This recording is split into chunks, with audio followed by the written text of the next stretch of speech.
एक प्रकारे भारतीय जनता पक्षाला लोकांनी जे मॅन्डेट दिलेलं आहे या मॅन्डेटला अनुरूप असं संघटन, कारण बावनकुळेजींनी मगाशी जसा उल्लेख केला, शेवटी सत्ता जी असते त्या सत्तेचं जनतेशी जो काही संवाद असतो त्या संवादाचं उपकरण म्हणजे आपलं संघटन असतं.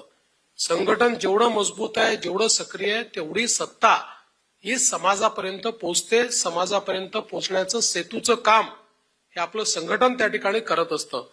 आणि म्हणूनच आता बावनकुळे साहेबांनी ज्या जिल्ह्यांमध्ये आपल्याला पालकमंत्री देता आले नाहीत, तर आपल्या काही मंत्र्यांना त्या जिल्ह्यांमध्ये संपर्क मंत्री म्हणून, कारण अनेक वेळा मग त्या जिल्ह्यातल्या पदाधिकाऱ्यांचं म्हणणं असतं की बाबा आता आम्ही पहिला संपर्क कोणाशी करायचा, तर त्याकरता आपण हे संपर्क मंत्री दिलेले आहेत की ज्यांच्या माध्यमातून ज्या जिल्ह्यांमध्ये भाजपचा पालकमंत्री नाही त्या जिल्ह्यातले कार्यकर्ते त्या संपर्क मंत्र्याच्या माध्यमातून आपले जे काही म्हणणं असेल, काही आपल्याला काम करून घ्यायचे असतील, काही जनतेच्या समस्या मांडायच्या असतील, जनतेचे काही विषय सोडवायचे असतील, तर ते विषय आपल्याला त्या माध्यमातून निश्चितपणे सोडवता येतील.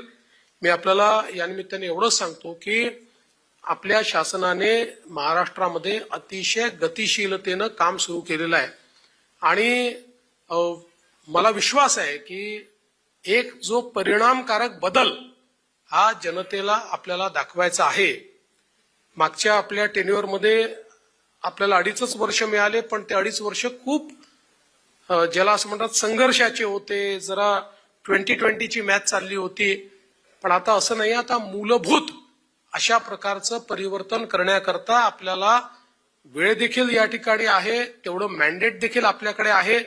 त्यामुळे त्यानुसार एक चांगलं परिवर्तन लोकांच्या जीवनामध्ये करण्याच्या दृष्टीनं आपलं सरकार काम करत आहे आणि त्यामध्ये संघटनेचं जेवढं जास्तीत जास्त इन्व्हॉल्वमेंट असेल, संघटना जेवढी पाठीशी उभी राहील, तेवढं आपल्याला जनतेपर्यंत पोहोचण्याला एक मोठा फायदा मिळेल.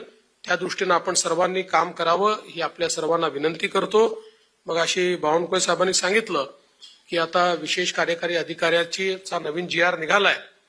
मागच्या काळात काही जिल्ह्यांमध्ये उत्साह होता, त्यांनी उत्साहाने नावं घेतले, त्याचं व्हेरिफिकेशन करून घेतलं आणि विशेष कार्यकारी अधिकारी केले.